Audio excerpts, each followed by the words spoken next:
Your nonstick pan probably isn't hiding the chemical you read about. That stuff left American production back in 2015.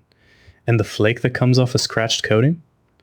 That's not the molecule showing up in blood tests.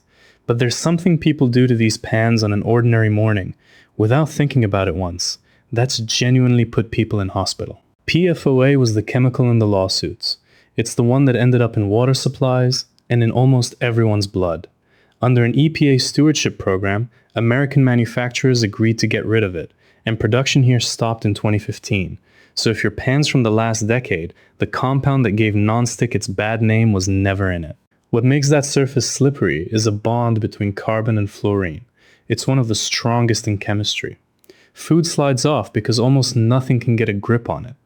And that same stubbornness is why the small PFAS molecules, once they're inside you, just sit in your blood for years instead of breaking apart. The coating itself is a different animal. PTFE is a fluoropolymer. The molecule is way too big to cross your gut wall.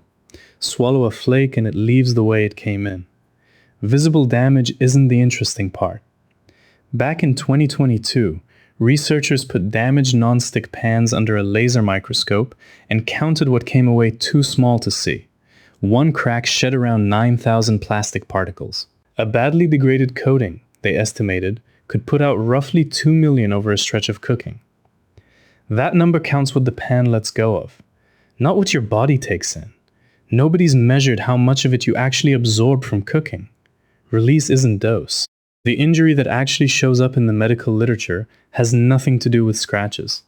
Put an empty pan on a high burner and it can blow past the temperature where the coating starts breaking down in a couple of minutes.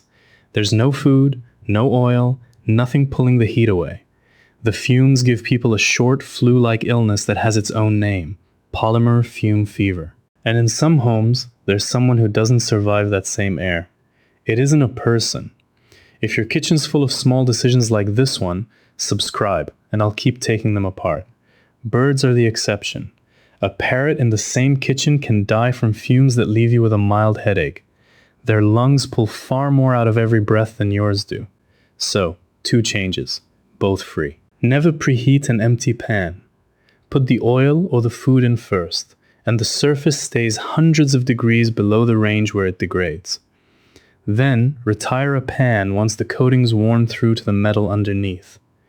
Not because the flakes will poison you, because a broken surface is the one that sheds particles, and the one that overheats in patches. A last honest limit here. The chemicals that replace PFOA have thinner safety records than anyone would like, and the absorption question is still open. What isn't open is where most of your exposure comes from. It's drinking water and food.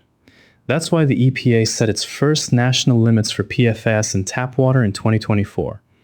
Your pan is almost certainly fine.